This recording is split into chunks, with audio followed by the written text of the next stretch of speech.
I'm joined by Whitburn Band's flugel player Caroline Farren this morning. Now, Caroline, we all know that you are a phenomenal player in the band, but today we're here to talk about the other job that you have in Whitburn Band organisation, which is the musical director of the Youth Pathway System. Can you explain to us what the Pathway System is and how it came about? Yeah, absolutely. So I came on board with the youth band before I actually played in the senior band a very long time ago. I think it was about 12 years ago now, actually. It's a long time. And it was just a bog standard youth band. Young people came in and played, and then they went away and did their own thing, and that was it. And what we kind of soon discovered was, as they were growing up, they didn't really want to leave us. But the issue we were having was, as they get older, we have to move the youth band up in the sections, and it wasn't really a fair playing field. We've still got 11-year-olds and besides 21-year-olds. We've still got that to this day, but we needed something that was going to challenge them a little bit further. So the first thing that we did was we split the youth band into two. We started with the wee band, so more beginners. So then the ones that were a little bit more advanced would have more challenging music to play, and the beginners could concentrate on things like the basics of playing in a band, playing together, tight ensemble, understanding rhythm, understanding all the other stuff on the page, dynamics, tempo markings, stylistic things, articulations. And we could really work with them on that. And then into the youth band, they could develop that a bit further with more complicated music. The next step, it was a few years later, but it was definitely a logical step. We also have in Whitburn an extended older family, shall we say, adults who've finished their banding career but who are not quite ready to stop playing. And so what we thought would be a nice idea was to incorporate our older youth players, who again needed even more of a challenge, with those older players who weren't quite ready to stop playing. And we created Heartlands Band, so more of a community band setting where our young people were being challenged but also being able to be inspired or led by the experiences of people like Jimmy and Bobby and Alec, who've been with the band since they were boys, and all their experiences about sound quality, how to improve on all those things that take you to the next level in your playing, away from youth banding. And so that's what our pathway through Whitburn is. Ultimately, we'd love for those players to go from Heartlands Band straight into Whitburn, but it's quite a big gap.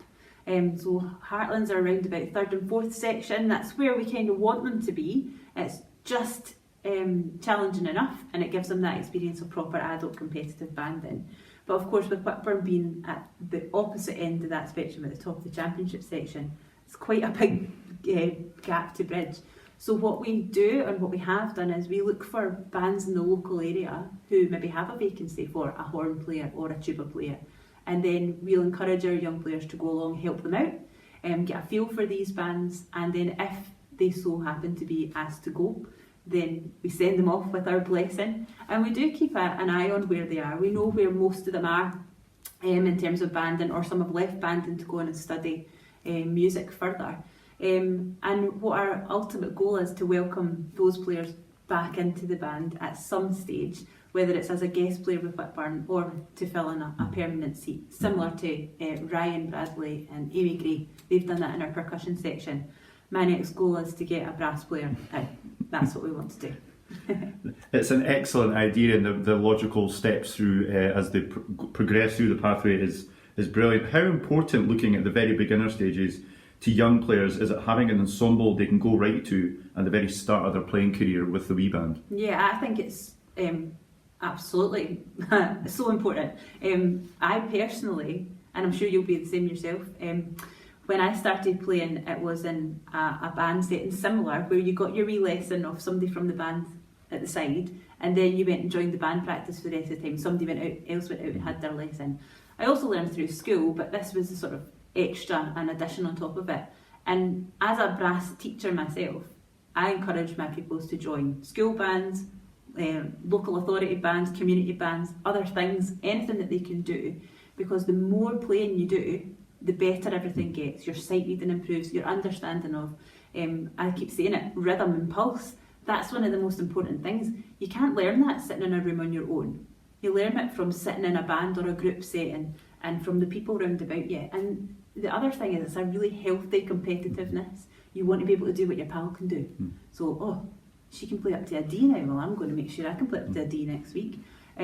All sorts of things like that. It's really, really healthy. But to know and watch your friends being able to do the same thing and have a similar passion and drive.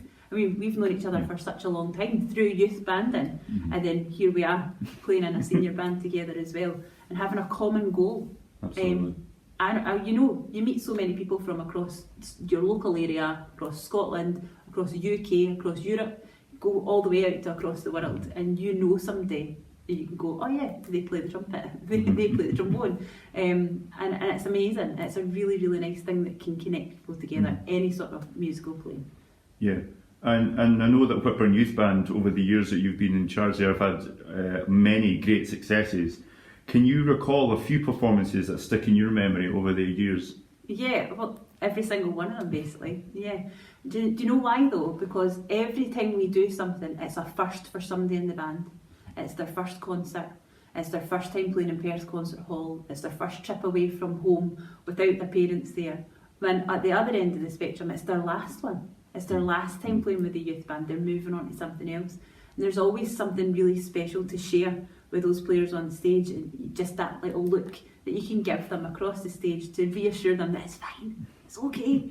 And it's magical. So every time we perform in public as a group with the young people, it's special. But in terms of things that we've done that have been really, really memorable and that will stick in my mind, in 2015 we went down to Leeds and we played in the Black Dyke Festival, and it was amazing. We went down the night before and Nick Childs and Becky were there to welcome us, and we played in the Black Dyke Band Hall. We had our final rehearsal in there, and it was amazing. Going in and seeing all the memorabilia that they've got, the music stand that's got Roger Webster's name in it, Jim Shepherd, and I'm going, these are all my heroes. And then being able to share that with them. And they'll look back on that, I'm sure, in years to come. If they didn't appreciate it at the time, they will later on go, oh yeah, I did that was amazing. And the following day, we were in Leeds Town Hall. Black Dyke are in the middle of the stage. Hundreds and hundreds of local musicians round the stand, sitting on the stage playing in a mass band, and all our little youth band guys just dotted in amongst it, and it was amazing to see, and it would have been something, they'll never be able to experience anything like that again. And then I suppose in terms of contesting, in the Youth Band Championships we did an event one year, and what we did, we played the Hymn to the Fallen. We had a really strong contingent of youth band players that year, and we had it was in November, and we did a sort of remembrance type thing, and it was all pictures of their grandparents coming up at the back of the stage, and they couldn't see it, but I could. And knowing that their parents are behind me watching their kids playing and their grandparents on these photographs on the back of the stage, it was amazing. And so we've been able to share that. It's not just for the players in the band, it's also for their families, because without those families we don't have a youth band, we don't have the support that we need, and we've always been blessed at Whitburn with an amazingly supportive extended family as well. Yeah, and recently with the COVID-19 pandemic, of course, we didn't play for more than a year, and that's not happened in the history of any bands. But you continued to have input with the youth band, and you had projects on the go over that period online. How was that, and what kind of projects did you put in place to keep the youth band going and the youth players going over the pandemic experience? Yeah, a really difficult period of time for everybody. But what I found was I was teaching online and I was fed up of it. So at the beginning we said to them, we're not going to do anything. We're going to just be cool, we're going to just chill, and make sure you're practicing at home. We'd set them little challenges to do. Learn a new skill this week, something just really, really simple, make sure they're keeping themselves going. But then when the Scottish Youth Championships decided they were going to happen virtually, and Whitburn were doing their own concert, we decided send them out a whole load of music and get them to record their videos, put them together. So they had a little bit of time to do that. We got together online, explained the situation, had a wee quiz. And it was music that we'd done before fairly recently. It was nice and simple 4-part stuff. And then anybody who needed a wee help, we were giving them an online Zoom lesson as well, just to keep them going. And that was our sort of first dipping our toe into it. Actually playing online or recording ourselves playing. the first thing that we did before that was just passing the pencil to each other. We had the band playing a previous recording from an older band, and we were just throwing the pencil to each other, so everybody had to catch it and then throw it off the other side of the screen. Just something simple and fun. But since the turn of the year, when we were thinking, right, we're going to be back at band sometime, we need to get back in the habit, we tried to do once a month, online, all together, learning a piece of music, and we had also input from the senior band. And that's another thing we're really lucky with. We have amazing players in the senior band, but they're also really keen to share their drive and their passion with our young people. And we know that we can call on them anytime. Right, we're needing a horn sectional, get the horn players in. We're needing a trombone sectional. Oh, we've got a pick of a bunch there with the trombone section. But it's really, really good to have that and to know that we all want these guys to do well. So as well as them seeing us as like, oh, I want to play like them. Absolutely, yeah, we want them to, but we want them to do well because we want to help them, and it's really, really been great the last wee while getting them back playing. And since the restrictions started lifting and we were allowed to, we've been setting up in the car park on a Sunday, good weather, get them out there. Remember to bring their sunscreen and their bottles of water. So getting them all spread out, all the safety things that we need to do. But it's been really great, and they've obviously been practicing and building themselves back up to it, because when we had that first rehearsal, it was amazing. Like, they sounded so good, and I just can't wait to get back to normal with them. You've just touched on that that recently we saw the youth band back in action outside as part of the Whitburn Virtual Festival. Yeah. So how was that coming back, and how was it seeing them for the first time together? Amazing. So good. And some are going, I don't know if I'll be able to make it, I don't know. They all turned up, every single one. Plus a wee new person. It was amazing. Their first time playing in a band at all, outside in a car park. What a surreal experience for them. But they're such a welcoming, happy group of people, and they're coming back. We've got some of them who are at uni now, and they still come back when they can on a Sunday. I mean, they don't come every week, but when they can, we're like, yeah, in you come, join in, no worries. And it's amazing because they can then support all the younger ones who need it. So for the moment, we've been just the wee band and the youth band all together, and we will go back to having the two separate bands when we can. But just to make it a little bit easier and getting ourselves back in with our foot in the door, outside in the car park. And they played great. We did a couple of wee practices, run-throughs, and then we just filmed them playing outside, and it was great. Interesting with the birds and the fire engines and stuff going by in the background, but yeah, absolutely brilliant. It was so good to see them, so good.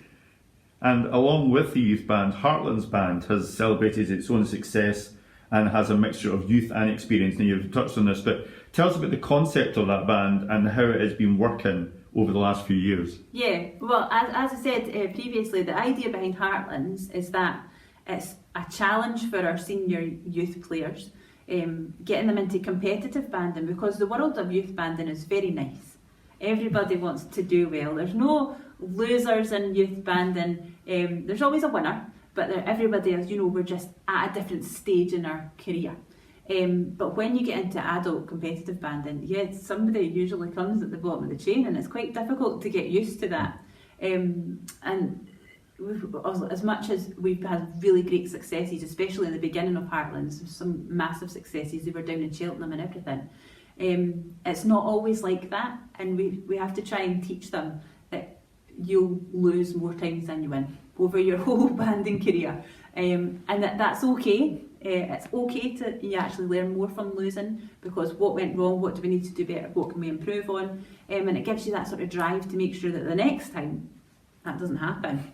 And so as well as giving those young players that challenge, it also lets our older players who are, like we said, they're not ready, they don't want to do the competitive high level banding anymore, but they can still play and they still want to play.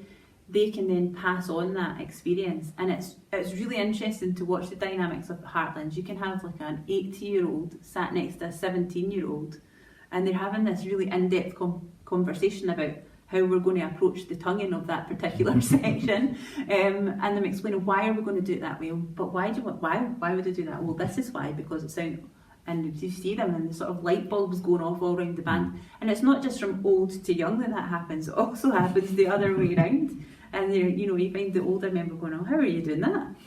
Oh, all right, I see."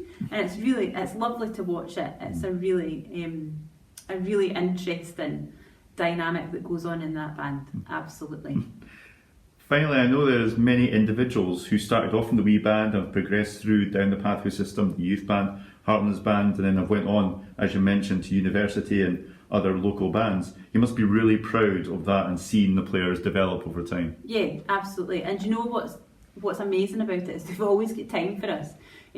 Whether they've gone on into banding or whether they're into orchestral stuff, they'll always come and say hiya when they see you.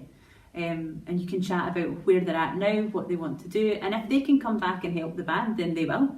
If we've got space for them at a concert or at a contest and we need someone, yeah, we'll absolutely pull them in. At the Europeans was it in Lille? We had quite a lot of the young team in the brass section as well as percussion. And it's really, really nice because you know that you've had some sort of impact.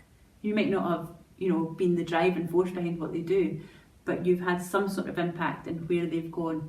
Is learning all the skills, teamwork, being responsible for yourself, having a wee bit of ambition. That's what we're all about here. It's like, yeah, absolutely, but you did it yourself. And we are very proud of everybody who's gone through our pathway system. Caroline Farren, Musical Director of the Pathway System of Whitburn Band, thank you for joining us.